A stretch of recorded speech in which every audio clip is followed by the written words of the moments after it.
The next divine name is Al-Samee, Al-Basir, which means the all-hearing and all-seeing. Nothing, irrespective of its size and location, is out of the reach of the divine sight and hearing of Allah, the Exalted. The Muslim who understands this divine name will be extremely cautious in their actions and speech.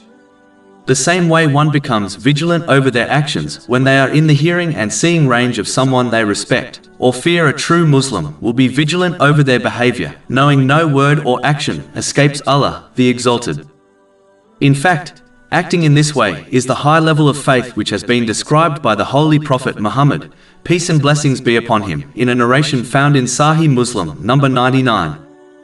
If one remains steadfast on this behavior, then they will eventually reach excellence of faith whereby they perform acts such as the prayer, as if they observe Allah, the Exalted, constantly watching their inner and outer being.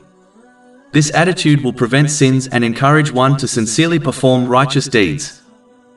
In addition, this divine name encourages Muslims never to give up hope whenever they face a difficulty, thereby believing no one is aware or even cares about them. Allah, the Exalted, undoubtedly hears and sees their distress, and will respond at the time which is best for His servant. Chapter 40 Ghafir, verse 60. And your Lord says, "Call upon me, I will respond to you." A Muslim should act on this divine name by using these two senses in the way commanded by Allah, the Exalted. Meaning, one should not observe unlawful and vain things, nor should they listen to unlawful and vain things. They should instead use them in the obedience of Allah, the Exalted. It is important to avoid vain things, as they are often the first step to the unlawful.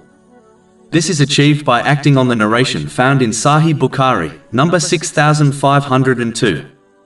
It advises that when one fulfills the commands of Allah, the Exalted, in respect to the obligatory duties, and then strives in voluntary righteous deeds for the pleasure of Allah, the Exalted, He empowers their senses, such as their sight and hearing, so that they only use them in accordance to His desire and pleasure. One should use these two senses in the correct way, so that they benefit from all the things which occur around them, as every incident, event and moment is a message from Allah, the Exalted, to them. A message, when understood and acted upon, leads to good in both worlds. This requires one to abandon being self-absorbed, so they avoid hearing and observing only their own problems and issues. Over 400 free ebooks, audiobooks, infographics, podcasts and blogs available on our website, www.shaykhpod.com.